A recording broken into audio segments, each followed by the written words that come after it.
sir, if you'd like to sit here. Oh, yeah? Okay. Thank you very much. Thank you. Thank you very much. Would you like to help yourself to some water? Sure.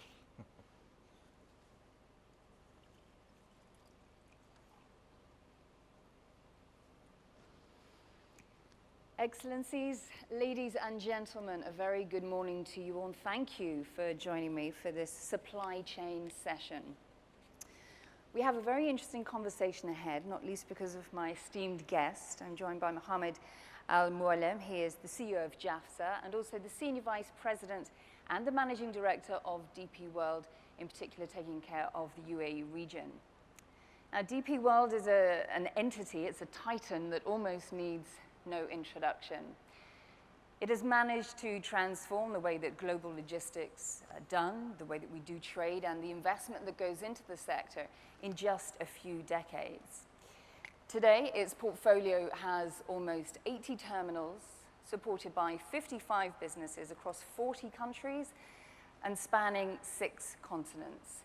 Africa has played a huge part in its history. The first foray was in Djibouti 17 years ago. And Africa continues to play a part in DP World's future. So to find out what the challenges are, but also the opportunities, please welcome Mohammed. Thank you very much. Good morning. Thank you. Thank you very much for your time. Let's start with the big picture. How important is Africa to DP World? It's, Africa is our focus, is very important. We're already there. I mean, we have grown over the last 2 years from being in 5 locations to 7. And we see an area is where we really want to grow. We see huge potential in Africa, and we can be the right partner in Africa because of the experience and knowledge that we have now gained over the years. As you said rightly, we have entered Africa so many years back. And we have done lots of good things. We have invested heavily. We have long-term commitment to be in Africa to make sure that we are part of the growth of Africa in the future. You mentioned that you've grown from 5 to 7 terminals most recently. Talk me through some of the shining examples. What are the beacons? Yeah. Well, I mean, if you really look at our portfolio in Africa, I mean, we are basically, in a very simple term, circulating Africa. We are on the Atlantic Ocean, we are in Mediterranean, we are in the Red Sea, and we are in the Indian Ocean. We are in Mozambique, we are in Senegal, we are in Egypt, we are in Algeria, and we are also now gone to Somaliland. This is our latest entry into Africa.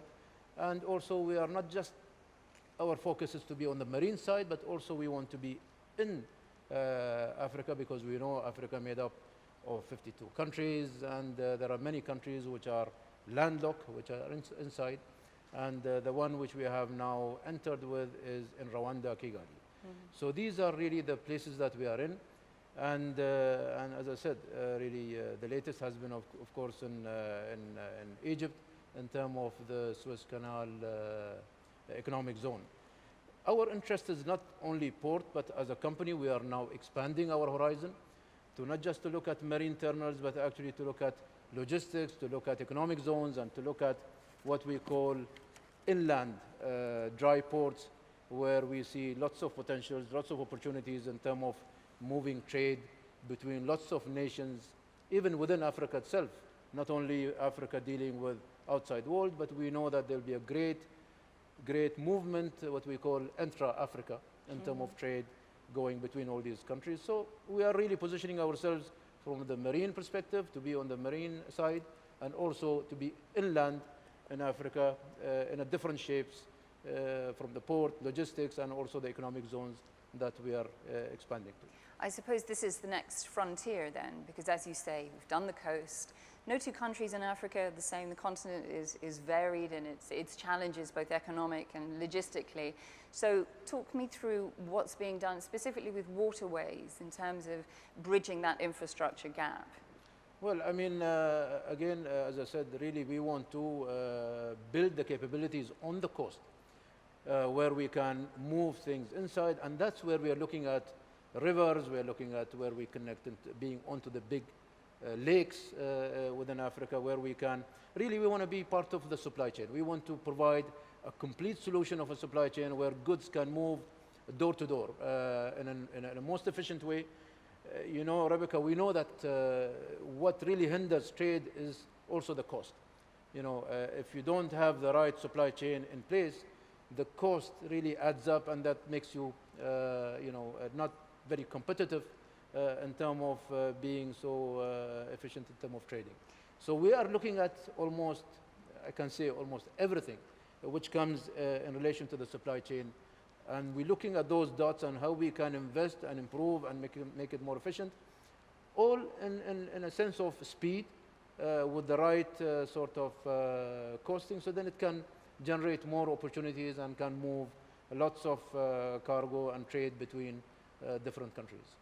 So would cost be number one in terms of the biggest challenge that's hindering harnessing the full economic potential? I think, I mean, to move things from one place to another, definitely cost is the biggest factor. And that's where really we focus on what we call infrastructure. You know, the biggest challenges of any country, any nation, is really the infrastructure. The countries might have the capability to produce, the capability to trade, but the choking or the bottlenecks are really the infrastructure. That's where we come in. Because of our knowledge, because of our expertise, because of our strength as an international company, this is where we are really trying to bring awareness of our experience and knowledge over 40 countries, that what makes really the trade grow. It's all about trading. Trade will continue to grow, but we know from our knowledge, we know from our experience, certain parts of the world are growing very nicely, and the main reason for that is really the infrastructure, which has an impact on the cost. Of course. To move things from one place to another, if you have the right things in place, then you have an impact on your efficiency, cost in terms of efficiency, where you can compete with the rest of the world and you can compete within to move things. So this cost, to me, yes, it's not necessarily the cost of the product, but actually the costs which are associated, the costs which are really generated by other elements which are within the system, to where it becomes a hindrance for your trade to move and grow from one place to another. It's interesting when you talk about hard infrastructure, because we also have to look at soft infrastructure. In that regard, would a better framework, more policy, rules and regulation, transparency, cutting out the red tape, the list goes on. How much is that impacting business in Africa, and what would you like to see change? I think, you know, where we come from as our group, DP World, is really we come in the spirit of partnership, the spirit of transparency and exchanging information. We have so much knowledge and so much experience now over the last 40 years that we have developed, that we can share this knowledge and share this experience, and we can say with full confidence that yes, you know, by removing the red tapes, by making it easier, by introducing technologies, by bringing the soft technology, by, as you know, Dubai is investing heavily, the Dubai government is investing heavily into what we call the digital age, because you want to make things go faster. And to make it faster, you need to really invest in the soft infrastructure as well, which we can bring great value in that sense, as I said, because of our knowledge and experience. So this is something that we have noticed with our partners in Africa now, with the governments that we are dealing with, several governments that we are dealing. All are positive.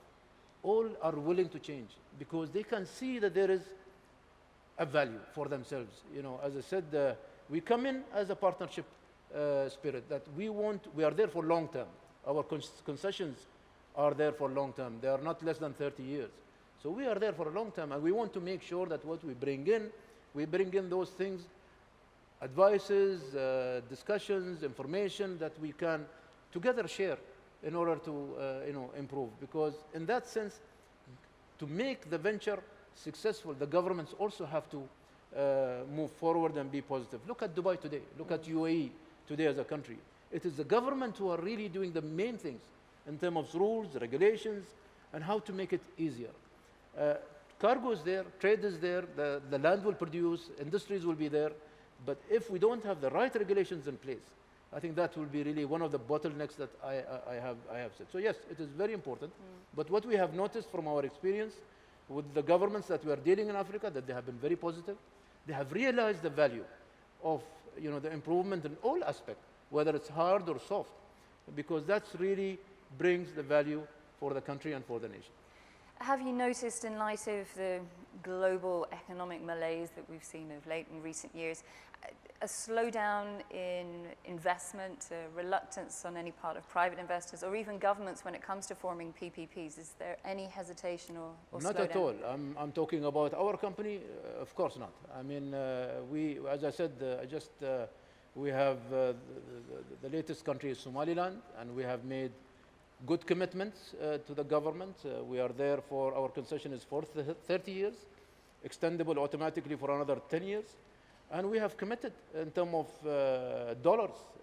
Right now, within the next 2 years, the capacity which they exist right now is 150,000 TEUs to 250,000 TEU within 2 years.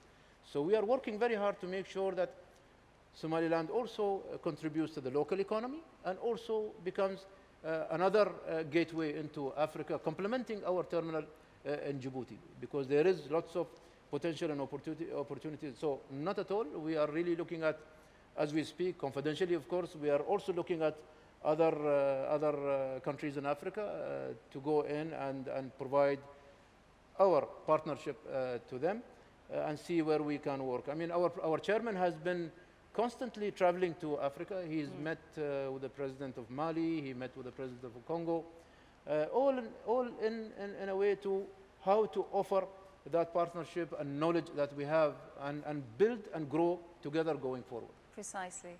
And we look forward to hearing more about those countries. Are they inland by any chance?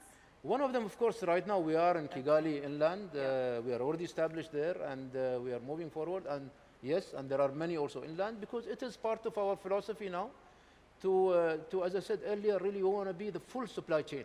Yeah. We just don't want to be at the marine side where we have a terminal, because that by itself is not going to help. But due to the strength and due to the knowledge that we have, we want to be in the full supply chain. So whether it be from the port side, whether we need to build economic zones, or we want to build what we call dry ports, and in between we could have logistics in terms of moving things. So we really want to come with a full solution. And one thing else that we can add under our umbrella is what we call, from the soft solution, is customs. Because we have what we call international customs. We have lots of knowledge in terms of customs processes, procedures, which can also improve. And we have seen it, in fact, that it really helps lots of governments, especially when there are leakages in terms of revenues and this, which enhances, again, the revenues of the local government. So it is a concept of a complete supply chain going forward. You mentioned community in one of your previous answers, and I wanted to touch upon that before we wrap up our conversation, because it is about people at the end of the day. It's about communities, connecting farmers, producers, suppliers with the global markets. Of course. That's what you do best at DP World. How important is the community and the players within it to you? It's very important. For us, it's part of our DNA that we are there for long term. It's a partnership spirit. It's working together on all fronts, whether it's business or non-business. So for us, really, the social side of it, the community side of it is very important. And we have examples of it, live examples, where we have built schools, we have built what we call, plans for clean water in Somalia, for example, lately. We have also looked at hospitals. We have looked at, donated $2 million just to do some improvements locally. So wherever we have gone, not only in Africa, but even outside of Africa, that has been part of our philosophy, to be part of the community, to create opportunities, to create jobs, to create kind of value to that country through really doing lots of what we call social responsibility initiatives within those. So it is really, for us, it's very, very important. Good. We have just a few minutes left on the clock, but if you have a question, would you please raise your hand? We do have microphones over here and over here, if you would. I can't see very well. Yes, please, the lady with the pink shayla. Thank you. السلام الله عليكم. عليكم السلام. منين أبو صولة من وكالة سلمية الأقاليم الجنوبية بالمملكة المغربية. My question is, as you said, there is a link between infrastructure, investment, and population. So how you make this population healthy and wealthy to use this infrastructure to have a successful investment?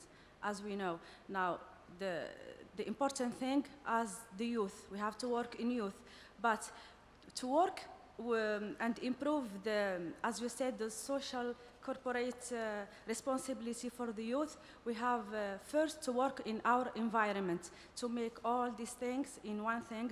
What is it? Is to look for the improvement of the humanity. Thank you. Thank you.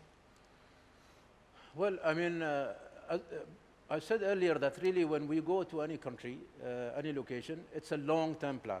Our concessions are not less than 30 years. 30 years by any standard is, you know, a very long period. We, of course, look at in terms of how we can benefit the country in terms of the economies. We know that economic contribution to any country and to be contributing to the GDP of that country and growing that GDP has a positive impact automatically, because we know there are things that you can see physically happening in terms of growth in imports and export. For example, if you look at Dakar today, we have helped Dakar, Senegal, to grow their exports and imports by good percentage. And when this happens, then there are other related businesses which are doing where it's not physically seen by you, but actually it is taken care of. One, and this has an impact. When the economic impact becomes positive, then automatically it has an improved impact on the whole country in terms of the community as well, because where we go into any country as well, we try to, where we exist in terms of business, we try to train people, local people. And the training of local people, that by itself brings a plus. So for them to grow further into their growth and career and future. Then we look at it from the social aspect of it, as I said. We do invest in terms of really how it can. So when we talk about supply chain, along that supply chain, you will have many different industries which are linked to that. In that sense, directly or indirectly, the country gets benefit, provided that, as I said earlier, if the right rules and regulations are in place that makes it easier for the business to happen, then automatically the impact becomes positive. And today, you can see that the governments that we are dealing with Africa, some of them are actually being proactive by saying, why not to have an economic zone now? The port has become successful, now we need. This has come from us, an idea that has been shared by us to them, and then this is something that they realize that it will create lots of opportunities. Like here in Jebel Ali, Free Zone, we have 7,500 companies, 150,000 people working. This has created an opportunity for people to work. Those 150,000 people, many of them are using facilities in Dubai, in all aspects. So there are these, what we call, domino effect into what are those certain elements of the economy. So this is something that how we bring value into the areas that we are in. We are thinking of the bigger picture, not a very small one, but we are thinking mainly how to contribute in that partnership spirit and how to grow together by bringing a positive impact on that particular economy where we are. Thank you very much. We have time for one last question. Anybody else? If not, then I'll leap in with one of my own just to wrap things up, Mohammed. In terms of your predictions for global supply chains and the big change that could be happening over the next decade, what should we expect? We think that, in our opinion, Africa will be the area of growth. And truly, this is not by us only, by lots of economists around the world, by lots of studies that we have seen. That's why we are focusing on Africa. That's where we're really investing in Africa. And that's why we want to be there for a long-term commitment, because we are confident and sure that Africa is the place which will grow, provided, as I said earlier, all the rights components are in place, and we have the cooperations of the governments with us in the partnership spirit. then we think that Africa will be really a place that it will be a driver of the global economy going forward. Confidence and long-term commitment to Africa. Of course. That's the message of the day. Of course. Thank you very much to Thank you. Mohammed.